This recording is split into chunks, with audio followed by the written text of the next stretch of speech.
This time, Aerox version 3 naman yung gagawin natin. Ito yung standard version ng Aerox version 3 na lumabas ngayon 2025. Nag-install tayo dito ng Zenlo X1 Plus and syempre yung original PIA horn. Kagandahan ng version na to, napakaluwag ng espasyo dito sa ibabaw. Dito tayo naglagay ng PIA horn.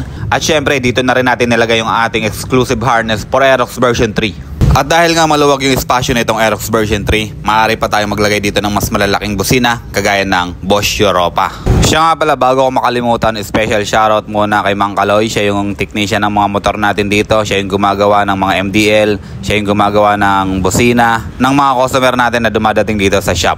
At syempre, special shoutout din sa mga customer natin na nagtitiwala dito sa JR Motorworks na walang sawang sumusuporta. Maraming salamat sa inyo. Shoutout sa inyong lahat. Mabuhay po kayo. Balik tayo dito sa Aerox version 3 na ginagawa natin. Nakapaglatag na tayo dito ng harness. Nailagay na natin yung mga switches, kagaya ng tri-switch, passing switch, and selector switch.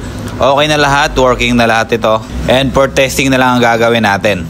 Yung way natin kung paano natin nilatag yung ating harness, ipapakita ko na lang siguro sa mga next video natin kapag may mga dumating pa na Aerox version 3 na magpapagawa dito sa shop. Medyo alanganin na kami sa oras nung ginagawa namin yung Aerox version 3 na to. Kaya mas pinili ko na lang na mag voice over na lang tayo at ipakita ko na lang sa inyo yung ating finished product, yung finished wiring natin dito sa motor na to. Sa mga magdi-DIY ng motor na to, Aerox version 3, additional challenge sa inyo kasi medyo mahirap i-mount yung MDL dito. Hindi ito kagaya ng ADB, PCX, NMAX or iba pang motor na mayroong mounting area ng MDL. Ito, mahirap gawan ng bracket.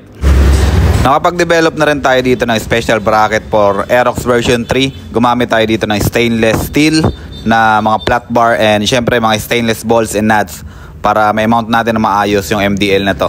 And fully adjustable na rin yung bracket na ginawa natin dito. Pwede natin i-adjust ng left to right and up and down. Sa mga naka-Aerox version 3 dyan, yung naka-standard version, ito, available sa atin dito sa shop yung ating harness. Punta lang kayo dito sa shop namin. Located kami dito sa 249 East Bank Floodway, Barangay San Andres, Cainta, Rizal. Along highway lang kami. Or mag-PM kayo sa Facebook page namin, JR Motorworks, para mabigyan namin kayo ng saktong quotation para sa mga motor ninyo. Yung mga naka-turbo version, pag-aaralan pa natin kung saan natin ipupwesto yung busina. Unlike kasi dito sa mga naka-standard version lang, talagang maluwag yung ibabaw. So mag-iiba tayo ng harness kung sakasakaling may iba yung pwesto ng busina dito sa Aerox version 3, yung turbo version naman. Nag-iiba-iba kasi yung mga harness natin, depende sa pwesto ng busina and syempre sa pwesto ng battery ng motor.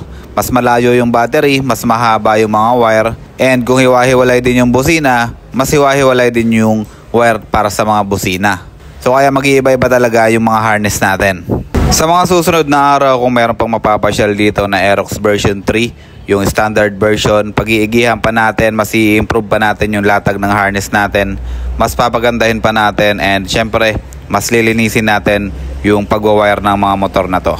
Ito yung first time na naglatag tayo sa Aerox version 3, kaya meron pa tayong mga nakitang flaws, meron pa tayong mga nakitang dapat i-improve sa paglalatag at saka pagpupwesto ng mga item natin.